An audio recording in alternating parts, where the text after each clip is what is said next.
Hello लोगोफोर बड' जब enough' YouTube चेनेलाव नोंथांमोनखौ बरायबाय। Kamrup जुडिशियारि अफिसाव भेकेन्सि ओंखारदों ग्रेड 4नि नोंथांमोना गासैबो अल आसामनि केन्डिडेटआनो एप्लाइखौ खालामनो हायो। पस्टआ पियन चौकीदार नोंथांमोना एप्लाइखौ खालामदो अफलाइन। दा बेयाव 8 पासनिफ्राय एप्लाइखौ खालामनो हागोन। सेलारियाबो जोबोर बुरजा नोंथांमोना मोनगोन गासैखौबो अफिसियेल नटिसनि गेजेरजों।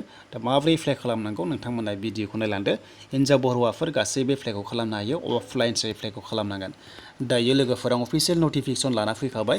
दा बे भेकेन्सिया फैदों कामरुपनिफ्राय फैदों एबा गुवाहाटीनिफ्राय होनांसिगोन। दा बेनिफ्राय नोंथांमोना बेयाव माबोरै एप्लाइ खालामगोन होनोब्ला बेखौ अफलाइन एप्लाइ खालामनांगोन आरो। दा अफलाइन एप्लाइ खालामबा स्टेन्डार्ड फर्म मोनसे थायो बेयाव नोंथांमोना फिलआप खालामनानै बाय पस्ट नोंथांमोना हरनांगोन एबा नोंथांमोना स्पिड पस्ट खालामना होबानो जाबाय। बेनिफ्राय पस्टआ नै पियनाव 2 दङ, बेनिफ्राय एटेच पियनाव 2 दङ, चौकीदाराव 1 दङ। दा सेलारियाबो जोबोर बुरजा नै 12,000निफ्राय जागायनानै 37,500 दङ पार मान्थ। बेनिफ्राय ग्रेड फिआ दंबावो 3,900 नोंथांमोना मोनदों। बेनिफ्राय पस्टआ गासैबो आनरिजार्भ गासैबो कास्टना बेयाव एप्लाइखौ खालामनो हागोन। एसटि अबिसि खोथा गैया गासैबो एप्लाइखौ खालामनो हागोन बेयाव। दा बेनिफ्राय टार्म्स एन्ड कन्डिसनखौ नायदो। दा बेयाव दङ माखासे क्राइटेरिया मिलायनांगोन जे बेयाव एप्लाइ खालामबा मा जानांगौनो 8 पास जानांगोन। जायफोरा 8 पास जाबाय मिनिमाम सबसे गाहायसिन फरायनायानो 8 पास आरो बेनिफ्राय गोजौसिना जाबाय 10 पाससिमल' बेयाव एप्लाइखौ खालामनो हागोन। बेयाव लिरखानाय दङ जायफोरा हायार सेकेन्डारि पास खालामबाय एबा बिनिफ्राय बारा खालामबाय नोंथांमोना बे पस्टनि थाखाय एप्लाइखौ खालामनो हानाय नङानो। दा बिनिफ्राय 8 पासनिफ्राय 10 पाससिमल' बेयाव एप्लाइखौ खालामनो हागोन। बिनिफ्राय बैसोआ मिनिमाम जायफ्रा 18 इयार्स जाबाय अब्लानो एप्लाइखौ खालामनो हागोन।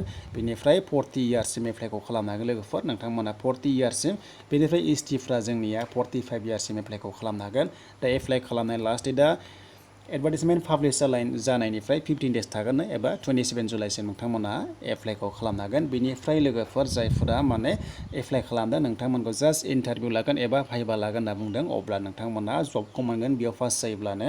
बेनिखायनो नोंथांमोना जायफोर माने एग्जामनि थाखाय नोंथांमोना इन्टारभिउनि थाखाय सिलेक्ट जागोन अब्ला नेमखौ नैबे वेबसाइटआव होगोननो www.kamrupjudiciary.com आव नोंथांमोननि नामखौ होगोन आरो जे नोंनि इन्टारभिउ दं होननानै बेयाव नोंथांमोना नुगोन। दा बेनिफ्राय नोंथांमोना भाइभा नोंथांमोनखौ लानाय जागोन आरो।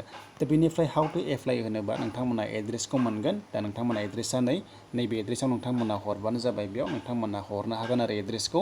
दा बेनिफ्राय पिन नाम्बार दङ बेबायदि जेरै दं बेबायदिनो होदो नोंथांमोना जिखुनु जाया बेयाव जेरै दं बिदिनो होबानो जाबाय अब्लानो डाइरेक्ट बियो सहैखागोन आरो। दा बेनिफ्राय नोंथांमोना गासैखौबो जिरक्स कपि खालामनानै सेल्फ एटेस्टेड होनांगोन। बेनिफ्राय नोंथांमोना फट' कपि हरफानांगोन आरो। बेनिफ्राय नोंथांमोना पस्टेल स्टाम्प थाइबानि नोंथांमोना खामाव इनभेलपाव लिफाफायाव नोंथांमोना थाइबानि स्टाम्पना हरफानांगोन। नोंथांमोना मिथिखावनाय इनभेलप थायो मोनसे फिसानो सिङाव नोंथांमोना बेखौ हरफादो पस्टेल स्टाम्पजों लोगोसे थाइबानि होनानै। बेनिफ्राय नोंथांमोना बेखौ इनभेलपाव सोनानै नोंथांमोना बेखौ पस्ट अफिसाव बाय पस्ट खालामदोंबा नोंथांमोना स्पिड पस्ट खालामबानो जाबाय। दा बेनिसिम लोगोफोरा बे दा नोंथांमोना मोजां मोनदोंबा लाइक खालामदो कमेन्ट खालामदो। गोदानै फैदोंबा चेनेलाव साबस्क्राइब खालामना लादो। दायो लोगोफोर 1 लाख साख्रि होगासिनो दं नालाय दा बेबायदिनो गोदान गोदान साख्रिनि आपडेट फैगासिनो दङ। दा बेबायदि आपडेटखौ मोननो थाखाय चेनेलाव साबस्क्राइब खालामना लाबानो जाबाय। स' लोगोफोर भिडिअखौ बेयावनो दोनथ'बाय।